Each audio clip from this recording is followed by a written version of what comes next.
One of the most common things we have been hearing lately, at least in the past month or so, is, hey, you know what? It's about to be wintertime. I think we're going to go ahead and hold off on the buying search until after the new year. And in this video, I'm going to explain why that might not be the best idea for everybody. Let's talk about it.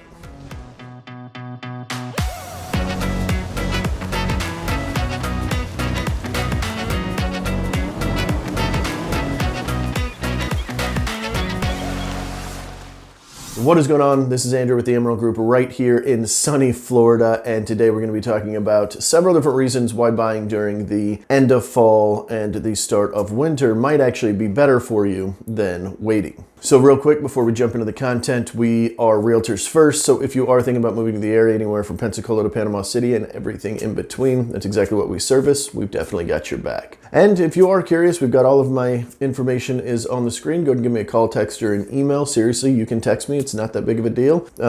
Any questions you guys have, anything that you guys want to discuss, just go ahead and use any of this information on screen, whatever's best for you. We'll get back to you as quick as possible. And don't forget to subscribe so that you can watch all of our future videos, and tap that little bell as well, because it's going to notify you whenever we do new videos. Now, let's jump right into the content.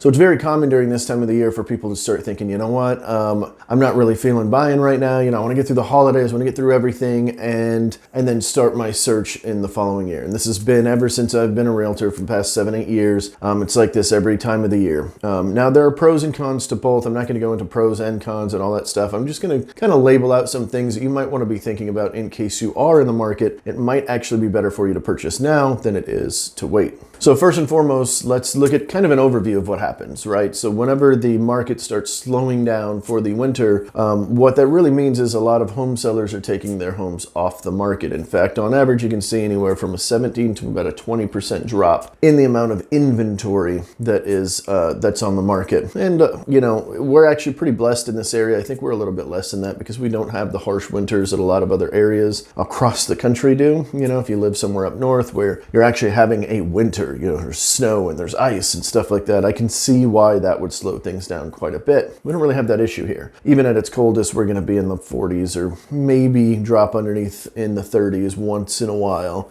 during our worst months, but that's about it. We don't really have a whole lot of freezing, although when we do, it's pretty bad out here. We don't like to be on the road. Floridians are not good at driving when there's ice on the road. I'm just going to throw that out there in case you happen to be here during the wintertime. If you see ice on the road and you're experienced with it, great. Just note that everybody around you is not. Okay, so that's a little side story there, but for the most part, whenever it comes to the winter time, there's not that big of a difference for us. You know, yeah, we throw on a hoodie or we throw on a jacket, light jacket, something like that, and then we go out. So we're not going to have the same limitations that a lot of other places in the country are. So I think that's why we don't see as much of a dip as far as how many homes are on the market, but you will see a little bit. So that takes a little bit of the variety away. Now, if you guys have been watching the real estate sales market or the real estate market in general, you'll notice, or you've probably heard, that listing inventory has been down for a while. That's the whole supply and demand issue. We've done a ton of videos on that on this channel, so go ahead and go back and watch those. We'll throw some up on the cards, those little gray things that pop up on the videos for you, in case you want to jump over to one of those and save those for after this video. But the point is, with there being less inventory, a lot of people think that means it's bad for you to purchase, when in all reality, then it's actually kind of a good thing, because you also have less buyers to compete with. So one of the biggest advantages you have of buying during the winter time is that the competition is a lot lower. There's less people searching for homes. Most people that are searching for homes, particularly from Thanksgiving on, which is when this video is dropping, all the way till about February, they're generally needing to find a home. It's not a nicety. It's not oh, well, the kids are out of school and so we're going to find it during Christmas break. No, because most people want to spend it with their families, especially if it's going to be their last time in that area. They want to spend it with their friends before they move to a new area. The ones that are moving are ready to go, and that might be you. And if, of course, you're in that situation, well, this video is kind of a mute point because you need to purchase anyway. But for those of you that are kind of on the fence, maybe it's worthwhile purchasing now for some of the other following reasons as well. One of the big things is in January, typically you'll get your home less. In fact, there's a study out that shows that most buyers bought about 0.5% less in January than they did in the other portions of the months, right? portions of the year rather. Now, half of 1%, it's not much. $300,000 home, that's $1,500. It's not a lot, but it generally does go to show that during the wintertime you have a little bit more leeway, which is great. And also a lot of sellers that are on the market at this point. Not always, so don't think that just because you're buying during the winter you can lowball people, but a lot of people that are selling during the wintertime, they actually need to sell. They've got a real reason, very similar to you might having a real reason to move, they might as well. So you might be able to find somebody that is a little bit more loose on their pricing and their terms.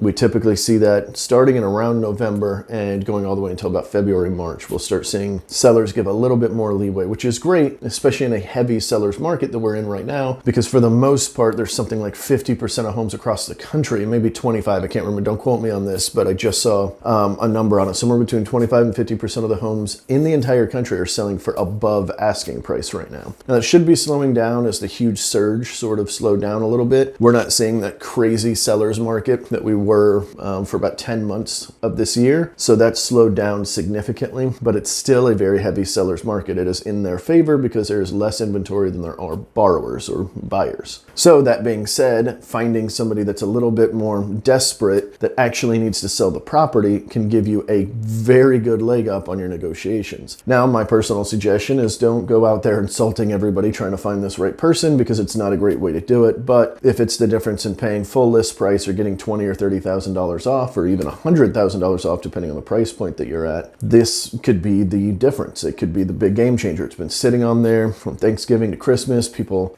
generally slow down pretty good during that portion. And then now it's been sitting for a month and the sellers are starting to get worried in January, right? That's just one example of many, but that's kind of how it goes. They start getting a little worried, an offer comes in and they go, well, we just got to work with this offer till we figure out a good number. And then they go and they go, well, I'm all right with that number. It's not what I wanted, but it's okay, right? And that's kind of what you're looking for there. So it isn't going to be a diamond in the rough sort of thing. It's just going to be about finding the right person that has a little bit more leeway and that, needs to sell. Also, because there are less buyers in the market, you're a lot less likely to have a bidding war, which is, again, going with the whole seller's market thing, is amazing, because as soon as a bidding war happens, people go a little bit crazy, particularly in this marketplace, and particularly during the winter time. If there is a bidding war, they tend to be a little bit worse a lot of times because there's not as much inventory. And when they finally found what they liked, now they're really going gung-ho for it. And strangely, one of my favorite things about people that buy during the winter time, and you guys might not feel this as much as consumers, but we definitely see it on our side, and that is that all of the services that we have, not just as real estate professionals, but title, lender, appraisers, home inspector, everybody across the board has slowed down 25 to 35%, so their service tends to get a little bit better. We can get inspections ordered faster, we can get the VA appraiser, or any appraiser out there,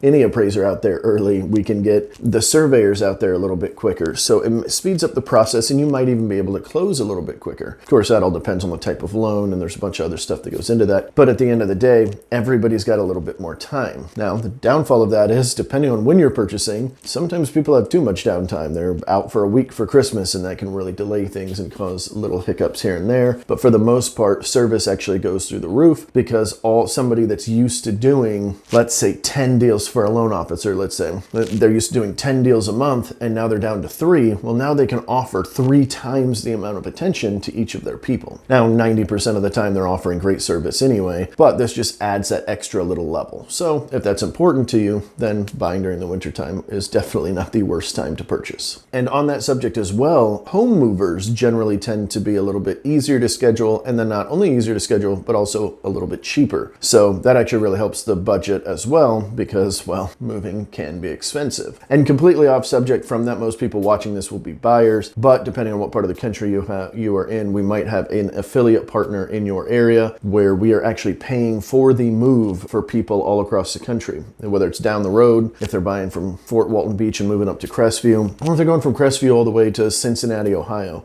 We actually partnered with another company that is partnered with agents all over the country that helps pay for the moves. In fact, 90% of the time we pay for the whole thing. It's part of the whole program.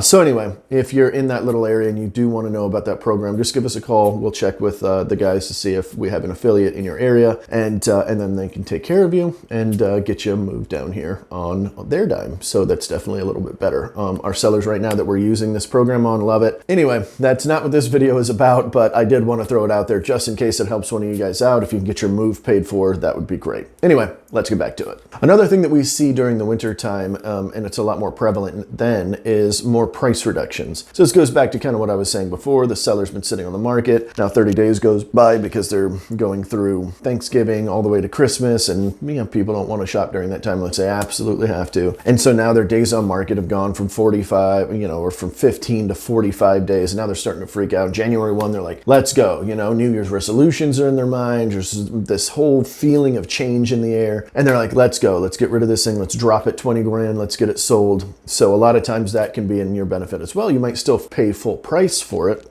Quotations on full price. But if they just dropped it 20 grand and you were eyeballing it 2 weeks before, well, heck, you got a deal. Now, this next little tip doesn't affect us near as much as it would somebody in maybe a northern state or something that snows a lot. But generally, whenever the climate changes, things get a little bit harsher for homes and you'll see more maintenance needing to be happening. So we do see a little bit of that, particularly during, it actually starts ramping up for us in fall whenever hurricane season is kind of coming around, because seeing a home right after it rained or even during a rain is actually a good idea. Same with the snow. So if you're buying in some place that has a snowy area, that's actually a good time to see these homes, because that's generally when you're going to find the most wrong with it, right? So during your visual inspection, whenever you're walking through the home, that could be a little bit of an advantage. You're going to see the home in its best light in the worst condition sort of thing, or maybe not even in its best light, but in the worst condition. So that could definitely help make your decision either easier or, well, maybe more difficult. And I want to shift gears just a little bit because we are a very heavy condo and vacation home area, and I want to talk a little bit about how that changes, because that is completely different than the rest of the market. So whereas in a single family home residential,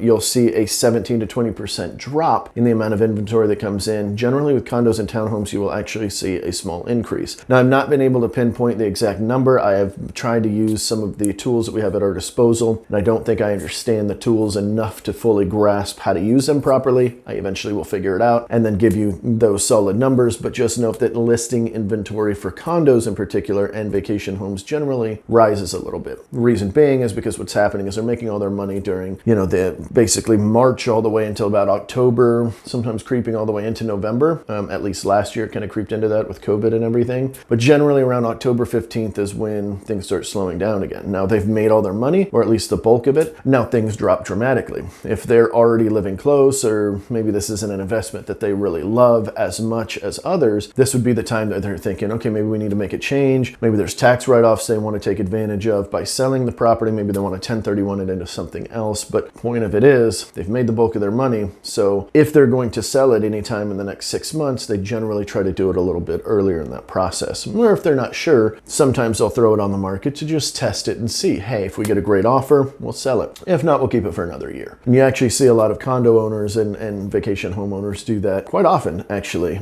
So a lot of times we'll get calls during this time of the year and they'll just be like, hey, let's just try it. Let's just try it. I'm like, okay, I got you. It's a little, a little unorthodox, but hey, if it works, right? Now, that's great news for somebody looking for condos and townhomes, because the buyer pool is still going to be a little bit smaller. The listing pool is a little bit bigger, so you get a little bit more leeway during those winter times, typically. Now, keep in mind that because of the entire, rhetoric's not the right word, but the entire state of the market as a whole across the country, most sellers know it's in a crazy seller's market. So even sometimes I think that psychology kind of stays with them whenever they're trying to sell a condo, even during the winter time. So I wouldn't expect to get too much of a deal, but just note that it is going to be in the back of some of these people's minds, like, oh yeah, it's a seller's market, I'm not coming off that price. While others are going to be like, well, it's a winter time, I just want to unload the thing, let's go. So again, kind of going back with what I was saying before on the residential side, you do have a little bit better of a chance of that negotiating term. And because there'll be more inventory and less buyers, that also means less chance of the bidding wars and everything else I kind of mentioned before. So definitely a big bonus there. But there is one distinct downfall of trying to purchase a condo or investment home during the wintertime, and that is a lot of them have snowbirds in them. Snowbirds are what we call people that come up or come down from up north, and they want to spend their winter in a less harsh winter, right? Because, well, the winters can be terrible, especially as you're getting older,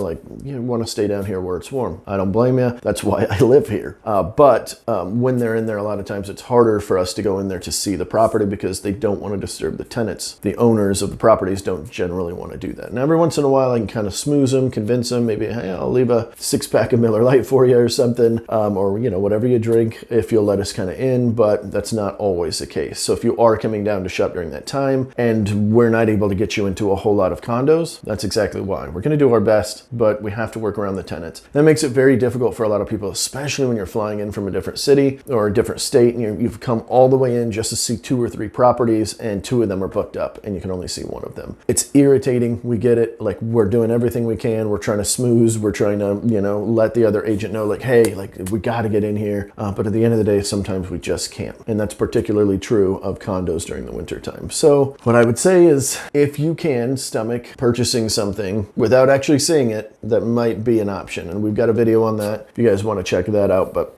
I know it's not the best option, but sometimes it's the only option we have. And sometimes you can put it under contract and then see it later to see if you still like everything that you saw in the pictures, because obviously that's very important. But a lot of times we might not be able to get in during that winter portion while there's a snowbird there. And just while I'm on the subject, if you are thinking about doing that, particularly with the condos and townhomes, the earlier that you message us to let us know that that's going to be your intention, that you're going to come down during the winter time to look at stuff, the better, because generally I can hedge all this stuff early. And if we see something and we're 2 weeks out, I might be able to go to the other agent and be like, hey, I've got somebody interested in this. They're like 2 weeks, 3 weeks from coming out here, 4 weeks, whatever it is. Do you think we'll be able to sneak in with that snowbird? Like, you think we'd start working that angle now? So the earlier, the better, for sure. All right, I know there's somebody out there going, Andrew, but you know what? I'm just not ready. I don't want to do it during the winter. Even after everything you said, it's not for me. I want to wait until 2022. Gotcha. Or 2023, depending on when you're watching this, doesn't matter. But I want to wait for the following year. I understand that 100%. There's nothing wrong with that. Just start prepping now. My suggestion is start trying to find your realtor, interviewing with other people, whether it's us, whether it's other YouTubers that you've seen or other YouTube real estate agents, or maybe it's just somebody else you've been working with. Start interviewing with them. Make sure you're getting comfortable with them. Make sure that they're the right people for you. A lot of people make the mistake of, hey, I'm ready to go. I'm going to jump on Zillow. I'm going to hit, hey, I want to see this. Or I'm going to call the listing agent. And there's so much to unwrap there that's not generally good for you. But I'm not going to go into that because that's not what this video is for. Just note that you need somebody in your corner protecting you. We are getting paid for by the seller currently. That's how the real estate market works, at least in this state.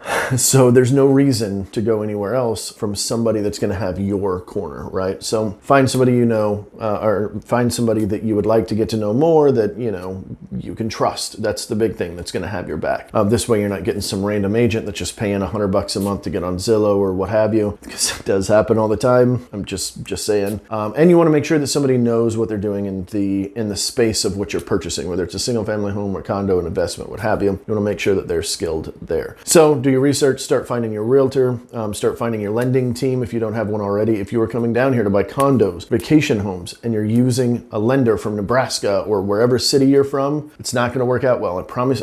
This happens every single year. People argue with us. They argue with us till they're blue in the face. No, my lender can do anything. She swears we can do condos. She swears, and we get right down to closing. The whole deal falls apart. They lose a condo of their dreams because they don't know what they're doing like our local lenders do. So with single family homes and things like that, generally you can use just about any lender that's qualified to do it in that state. I say generally because it's not always the case. We do have some weird things here in Florida that a lot of lenders aren't used to. But for condos and vacation homes in particular, please take my word for it. You're going to lose a ton of money most of the time. Every once in a while one goes through all right, but 90% of the time it does not. So anyway, that's my spiel there. So now that you're finding your lender, you're finding your real estate agent early, knock out your buyer's consult early.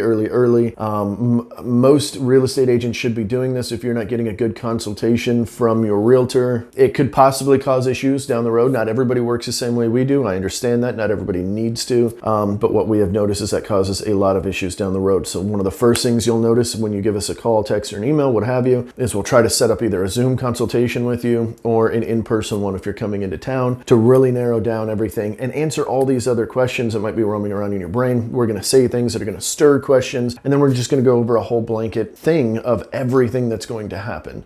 This way there's no surprises. One of the worst things that you can do is get into a purchase and not realize that there's HOA fees, or not realize that taxes are going to change as soon as you purchase the property. You know, just there's so many little things that we need to go over that's just going to make everything a lot less stressful for you down the road. And lastly, if you were waiting until the following year, get all your financing in order in general. So find out, you know, what interest rates are looking like. Work with a good lender that's going to tell you when to lock in. So if you're saying, hey, I'm going to purchase in February, you don't necessarily want to wait all the way until February to lock in, because the interest rates in January might be a little bit better, and they might have a 3-month hold on that interest rate. So if a good lender is watching the market, watching the Fed, or at least their company is doing it for them to let you know when they're going to start tapering off and interest rates are going to start rising, and then this way you can get your interest rate at a good number right before you need to actually use it down the road. So get all that stuff in order. Start jumping up your credit if you need to. If you have any credit hiccups, every once in a while that does happen, and any funds and stuff that you need available, start cramming all that stuff away in a sock drawer or whatever, and